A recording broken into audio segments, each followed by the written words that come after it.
Hello agripreneurs, budidaya nila tidak harus padat dan cepat. Padat tebar rendah dan jangka waktu lebih lama pun juga bisa menguntungkan. Panen ukuran besar sedang diminati pasar saat ini. Sebelum lanjut, mau ngingetin lagi buat kamu yang belum subscribe, silahkan subscribe dan juga bunyikan lonceng notifikasinya, supaya kamu dapat pemberitahuan update video kami lebih cepat. Tren budidaya nila semakin mengarah ke padat tebar tinggi dan juga waktu yang lebih cepat. Budidaya dengan sentuhan teknologi ini bisa memberikan efisiensi yang tinggi, seperti teknologi kolam kincir dan bioflok memungkinkan populasi ikan bisa menjadi lebih tinggi. Daya dukung air untuk ikan semakin meningkat dengan oksigen terlarut yang tinggi. Tapi, budidaya nila dengan padat tebar rendah dan waktu lebih panjang pun tidak kalah menguntungkan. Terlebih lagi permintaan pasar yang cukup tinggi saat ini adalah ikan konsumsi ukuran besar 2-3 ekor per kilogram.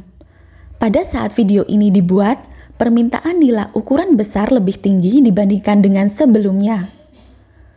Memelihara ikan sampai ukuran besar ini memerlukan pemeliharaan yang baik supaya cepat dan efisien. Target mencapai ukuran tersebut diperoleh dengan melakukan budidaya selama 4 bulan.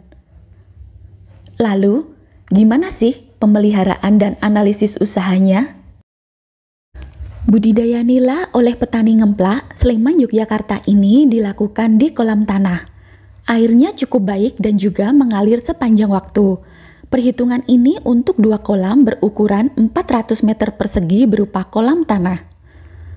Biaya sewa kolam sebesar Rp1.575.000. Biaya investasi pada budidaya ini berupa jaring dan gubuk atau rumah kerja. Jaring sangat dibutuhkan untuk menghindari serangan hama burung. Burung sangat berpotensi mengurangi populasi ikan, terutama pada awal budidaya saat ikan masih kecil. Gubuk atau rumah kerja dibutuhkan pekerja untuk beristirahat dan tempat penyimpanan sementara peralatan dan bahan lainnya. Perhitungan selanjutnya, biaya investasi ini berupa biaya penyusutan. Mengawali proses budidaya dilakukan persiapan kolam. Persiapan kolam ini berupa pembersihan kolam, pemberian dolomit atau kapur pertanian, dan pemberian pupuk. Pembersihan kolam yang dilakukan di sini adalah membersihkan kolam dari sisa kotoran budidaya ikan sebelumnya. Setelah dibersihkan, diberi dolomit atau kapur pertanian. Fungsi dolomit untuk menghilangkan parasit dan organisme yang dapat mengganggu pertumbuhan ikan. Selain itu, dapat juga menjaga kestabilan pH tanah dan air kolam. Pemberian pupuk sangat penting pada persiapan kolam. Pupuk menyediakan unsur hara yang penting bagi pertumbuhan plankton. Tanah yang subur juga dapat meningkatkan keanekaragaman pakan alami. Produktivitas kolam terhadap pakan alami dapat meningkat seiring ketersediaan unsur hara di dalamnya. Setelah kolam siap, dialiri air hingga penuh. Setelah 3-4 hari, kolam siap digunakan. Selanjutnya, benih ditebar. Kolam diberi benih dengan ukuran 80 ekor per kilogram, sebanyak 15 kilogram. Harga benih per kilogram saat ini sebesar Rp24.000. Pembesaran ikan membutuhkan pemberian pakan yang rutin, sehari 2 kali. Pagi setelah matahari bersinar sekitar pukul 8-9, lalu sore hari dilakukan pada pukul 3-4. Diperlukan pemupukan kembali pada umur 1,5-2 bulan setelah tebar. Pemberian probiotik pada pakan sangat penting. Peran probiotik ini diantaranya dapat menekan mikroba jahat yang ada di saluran pencernaan ikan. Selain itu, juga dapat menghasilkan senyawa antimikroba yang mampu menekan pertumbuhan mikroba jahat pada pencernaan hewan inang. Pemberian probiotik dapat meningkatkan sistem imun pada ikan. Mikroba baik juga dapat menghasilkan vitamin yang dapat meningkatkan gizi pada nutrisi ikan. Akan tetapi, pada perhitungan budidaya ini tidak dilakukan pemberian probiotik. Tanpa pemberian probiotik, biaya menjadi lebih rendah, tapi potensi hasil panen tidak dapat maksimal. Biaya pemeliharaan ikan nila ini sebesar Rp9.750.000. Pada saat proses budidaya, dilakukan pemeliharaan kolam dan peralatan lainnya. Pemeliharaan pada umumnya berupa perbaikan tepi kolam tanah dan saluran masuk serta pembuangan air.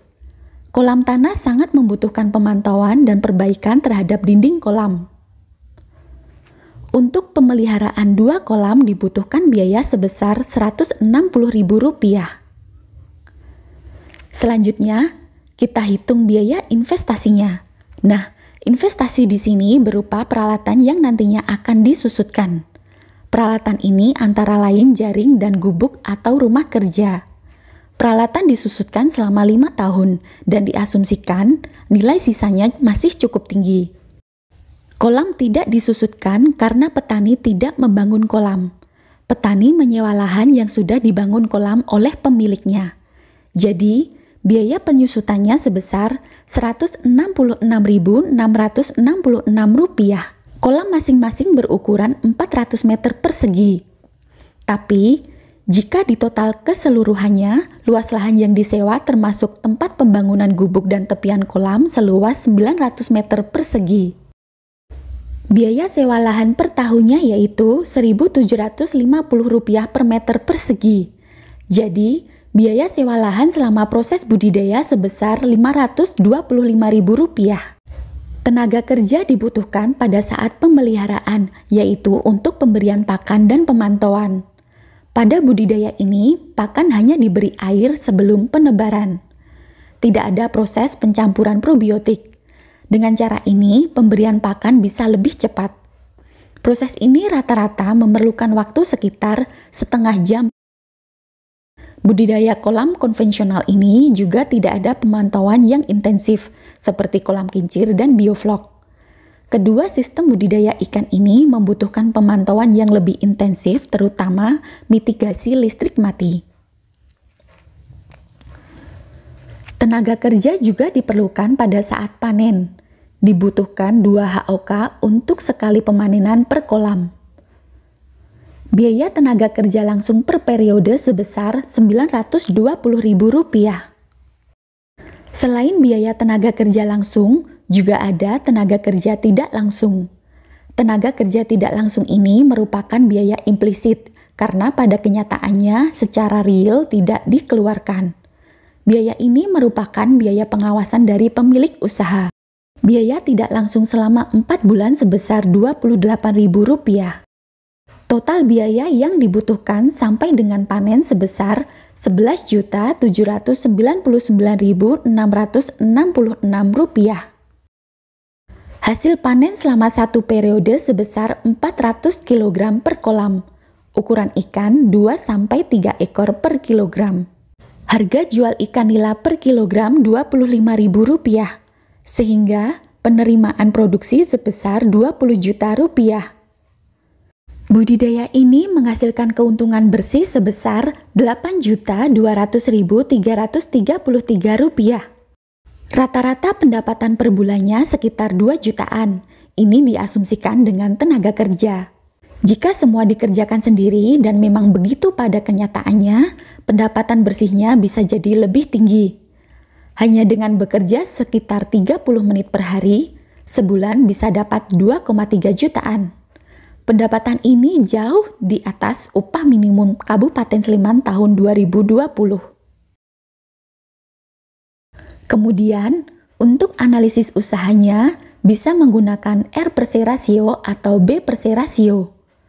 Hasil perhitungan R/C rasio sebesar 1,69, sedangkan perhitungan B/C rasionya sebesar 0,69.